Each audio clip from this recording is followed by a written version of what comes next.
This morning on Today at the Rink, a special performance with the next Winter Olympics officially 1 year away. In 2014, U.S. figure skater Gracie Gold won a bronze medal in the first ever team event. And she is about to do some skating for us this morning here.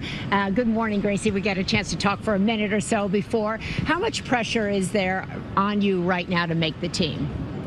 Of course, there's always pressure. You know, an Olympics is really the highest level of competition for figure skating. But at the end of the day, I love skating and I love competing, and I want to go back to the games. So in the last figure skating kind of world championships, you didn't do well. You placed sixth. Does that increase the pressure, and how do you keep your mind focused and not let it get to you?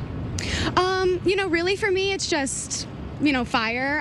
It's just a chance to improve, and I'm just looking to win next year's nationals so I can, you know, take back my crown, so to speak. So when you focus, are you focused now on the nationals or on the Olympics?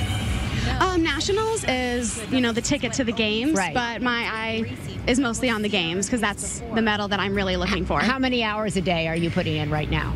Really 3 to 4 hours on the ice, but we have off ice, we have ballet, dance, we have mental training. It's really 365 days of nonstop. 365 days. Okay, we're going to ask you to just skate this morning for us.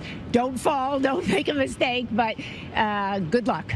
I'll try not to. Thank you. Thank you, Gracie Gold. Go right ahead. There you go. Go right